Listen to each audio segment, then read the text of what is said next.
আপনারা দেখছেন মেদিনীপুর 24/7। এই মুহূর্তে আমি দাঁড়িয়ে রয়েছি লক্ষণ চোখে।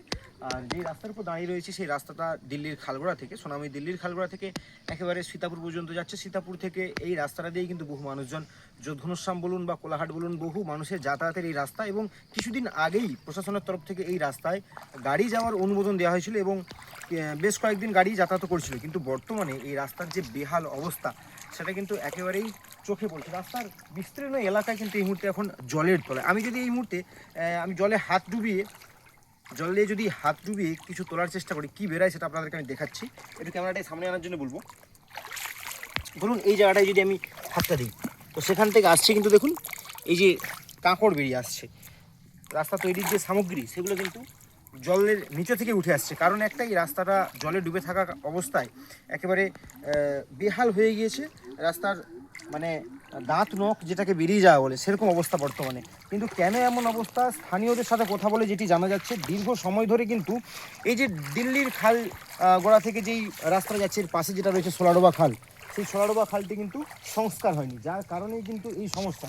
এর সাথে আরও একটা বড় সমস্যা, এই সোলাডোবা খাল দিয়ে যেই জলটা যেখানে বের হচ্ছে প্রধান নদীতে গিয়ে পড়ছে, সেই যোধঘনশ্যাম মশালচোক সংলগ্ন এলাকায়, সেখানে কিন্তু যেই কালভার্টগুলো নির্মাণ করা হয়েছে জল বের করার জন্য, সেগুলির মধ্যে 3টের মধ্যে 2টি নষ্ট হয়ে গিয়েছে এবং একটি মাত্র ভালো আছে, যার কারণে জল খুব ধীর গতিতে বের হচ্ছে এখান থেকে। এবং ডান দিকের দিকে যে মাঠটা আছে, আমি দেখানোর জন্য বলবো যে ঠিক আমার এই পেছন দিকে যেই মাঠটা আছে, সেই মাঠে জল কোথাও এক মানুষ তো কোথাও এক ছাতি, যার কারণে স্থানীয় মানুষজন তারা কিন্তু এই এবছর যে জমি যে চাষের সিদ্ধান্ত, সেই সিদ্ধান্ত কিন্তু নেয়নি।